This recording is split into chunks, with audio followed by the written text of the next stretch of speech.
Sementara itu, kuasa hukum MM Hotma Sitompul mengaku tidak kaget atas penetapan kliennya sebagai tersangka. Hotma bahkan menuding Kapolda Bali Irjen Pol Roni F. Sombi menetapkan MM sebagai tersangka pembunuhan Angelin akibat tekanan publik.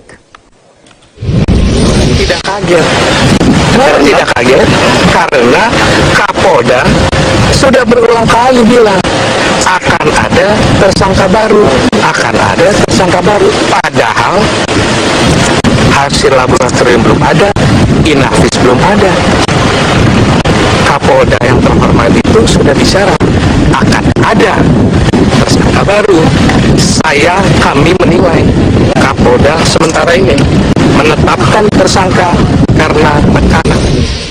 Kapolri mengakui pada awalnya kasus ini berjalan lamban saat ditangani Polres Denpasar. Kapolri mengakui mendorong agar Polda Bali mengambil alih kasus ini, namun Kapolri membantah adanya oknum polisi yang terkena suap hingga menyebabkan lambannya pengungkapan kasus ini. Seperti itu, sewaktu ditangani oleh Polres kelihatannya agak lamban. Oleh karena itu kita dorong untuk bisa Polda itu mengambil alih kasus ini untuk bisa dilakukan upaya-upaya yang bisa mempercepat pengungkapan kasus-kasus ini. Karena kalau tidak nanti akan terus menjadi satu karena kasus itu semakin lama terungkapnya akan semakin sulit. Gitu. Oleh karena itu harus secepatnya. Oleh karena itu kita turunkan juga tim-tim baik itu yang asistensi dari Mabes Polri maupun tim bantuan teknis seperti Lafor, Inavis. Pemirsa, seperti kita ketahui bersama, setelah sekian lama melakukan proses penyidikan terhadap dugaan pembunuhan berencana Angelin, ibu angkatnya MM diangkat sebagai tersangka dalam kasus pembunuhan ini. Hal ini disampaikan oleh Kapolda Bali Irjen Pol Roni F. Sombi pada Minggu malam setelah melalui proses penyidikan lama, berjenjang, dan meyakinkan. Kami akan mengajak Anda untuk melihat sejumlah perkembangan dari kasus ini. Akan kami ajak Anda untuk melihat sebenarnya bagaimana lokasi dan juga situasi di tempat kejadian perkara, atau tepatnya di rumah ibu angkat Angelin, yaitu yang saat ini menjadi tersangka MM. Dan pemirsa, ini adalah Jalan Sedap Malam, tepatnya memang di lokasi inilah. Ya, di lokasi inilah yang menjadi tempat kejadian perkara, Jalan Sedap Malam nomor 26 di Denpasar, Bali. Angelin dinyatakan hilang sejak 16 Mei silam dan ditemukan tepatnya pada tanggal 10 Juni. AG ditetapkan sebagai tersangka pembunuhan dan 3 hari setelahnya ibunya ditetapkan sebagai tersangka penelantaran anak. Nah, kami akan mengajak Anda untuk masuk. Ini terdapat 2 pintu di rumah MM. Pintu pertama yang tadi Anda lihat pertama adalah tempat di mana Margaret berargumen dengan Aris Merdeka Sirait. Kami akan mengajak Anda untuk ke pintu sebelah kiri. Di sini Anda akan melihat ada sebuah ruko dan kemudian kandang ayam sudah terlihat dari pintu masuk ini. Ada kandang ayam di sini, ada kandang anjing di sini, dan ayam, binatang-binatang itu, kucing, anjing bertebaran di sekitar rumah. Di sini adalah ruko atau sebenarnya tepatnya adalah kios. Kios ini berukuran sekitar 4 kali 3 meter, di mana dulu memang ada orang yang menyewa untuk berjualan, tapi karena bau yang terlalu menyengat, tidak jadi untuk menyewa tempat tersebut. Ini adalah 2 kamar kos. 2 kamar kos inilah yang disewakan, dan setelah kamar kos ini ada kamar Agus dan juga kamar saksi Rahmat Handono. Di sini bisa Anda lihat banyak sekali kandang ayam dan juga ada sejumlah peralatan di sini. Nah, di sebelah kanan Anda juga Anda lihat kandang ayam. Nah, disinilah kemudian tempat lokasi di mana ditemukan jenazah dari Angelin. Tapi saya akan juga mengajak Anda untuk melihat rumah utama. Dari kamar Agus dengan kamar tersangka AG dan juga kamar tersangka MM, ini tidak ada jeda, langsung akan bertemu. Terdapat sebuah pohon mangga besar. Ini yang hijau ini adalah pohon mangga besar yang menghubungkan antara kamar Agus dan kamar tersangka MM berdepan-depanan, berhadapan. Dan disinilah kamar MM, ada kamar mandi dan juga tangga. Menurut keterangan dari kontributor kami, bahwa di atas itu memang ada 5 kamar kos yang ternyata tidak ada penghuninya. Nah, ini pohon pisang dan juga kandang ayam yang menjadi tempat ditemukannya jenazah dari Angelin. dikatakan oleh saksi bahwa di kuburan Angelin ini kurang lebih panjangnya 1 meter dengan lebar 50-60 meter dengan kedalaman dari lubang ini sekitar 60 cm maksud kami. Ya, dan disinilah ditemukan sejumlah barang bukti, yaitu ada sekop, cangkul, kemudian palu, ada bambu kurang lebih sekitar 2 meter, dan juga ada baju dari Agus. Ya pemirsa, ini kami akan mengajak Anda untuk melihat bagaimana kondisi dari kamar tersangka MM, di mana memang kita tahu bahwa berkali-kali pihak Inavis juga datang ke rumah ini. Di sini ditemukan bercak darah. Di awal memang ditemukan bercak darah yang diduga merupakan darah dari hewan. Namun setelah kembali untuk mencari bukti dan juga bercak darah serta sidik jari, ditemukan bahwa hasil dari puskesmas mengatakan bahwa ini adalah bercak darah manusia berjenis kelamin perempuan.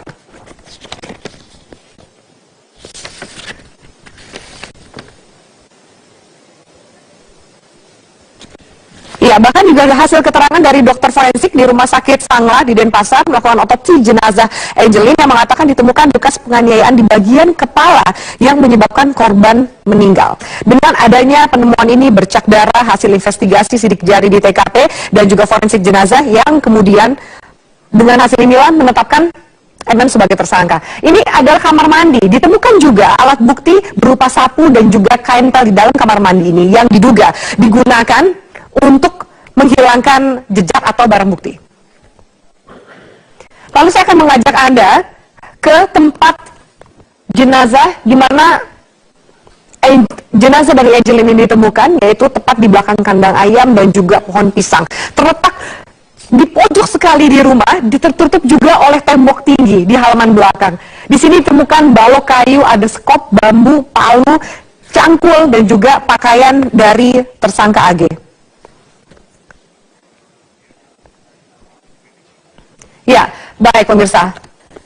Saat ini kita langsung bergabung bersama dengan Kapolda Bali, Pak Roni Sompi. Selamat sore.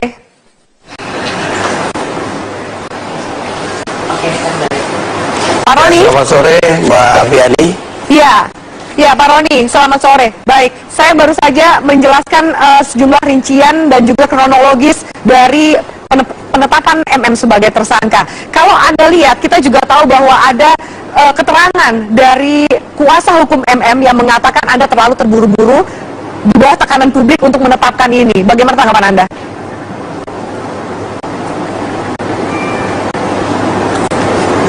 Tadi Mbak Afiani juga sudah menjelaskan.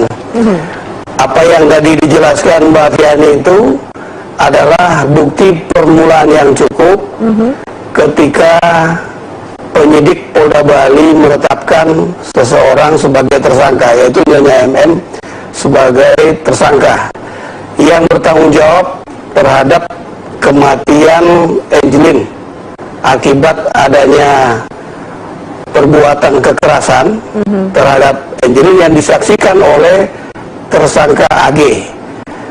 Kesaksian tersangka AG ini sudah kita buatkan dalam bentuk berita acara saksi terhadap peran Nyonya MM sebagai tersangka.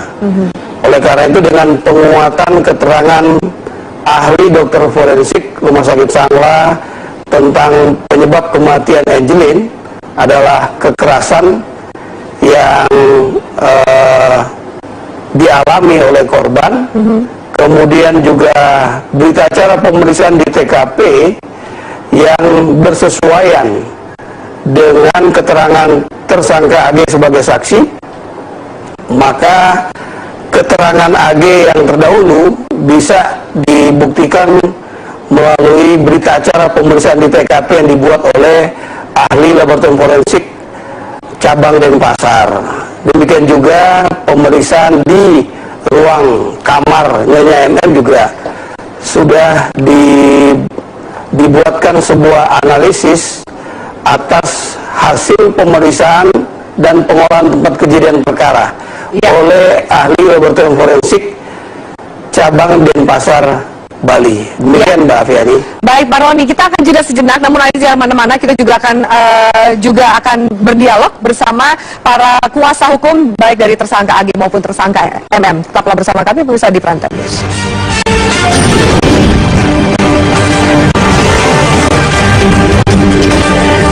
Ya, baik pemirsa, kita lanjutkan bersama kami di Prime Time News. Sudah bersama saya Bang Hotman Paris Utapia, pengacara dari AG. Selamat malam Bang Hotman. Selamat malam. Dan juga bergabung bersama kita dari luar studio, yaitu Pak Dian Pongkor, pengacara dari Ibu Angkat Angelin MM. Selamat malam Pak Dion.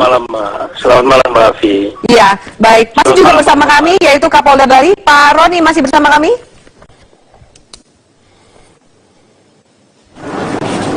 Ya, masih Mbak Afiani, masih. Ya. Baik. Ya. Pak Roni, saya kembali akan ke Anda dulu sebelum saya ke dua kuasa hukum ini. Soal darah yang kemudian ditunggu hasilnya dari puslapor. Dikatakan bahwa itu adalah darah manusia. Manusia siapa? Perempuan. Apakah sudah bisa kita dapat itu darah siapa? Keterangan lebih jauhnya, Pak Roni? Oh ya, ya, pada saat pengolahan tempat kejadian perkara yang pertama, tanggal 10, Kepala Laboratorium Forensik Cabang Denpasar Bali bersama tim Inafis Polda Bali menemukan bercak-bercak darah. Ya. Kemudian setelah diolah, diperiksa secara kimia forensik, diketahui bahwa itu adalah darah wanita. Kemudian diperiksa dengan bantuan pusat lapor Baris Krim Polri, ternyata itu adalah darah dari tersangka Nyonya MM. Jadi tidak signifikan dengan hasil penyidikan yang sudah kita peroleh. Oleh karena itu dicari lagi dengan pengolahan tempat kejadian perkara yang berikutnya atas bantuan pusat Inafis Baris Krim Polri dan Puslapor Baris Krim Polri. Sampai saat ini kami belum mendapatkan penjelasannya. Hasil pengolahan tempat kejadian perkara yang berikutnya. Ya. Baik, Pak Roni,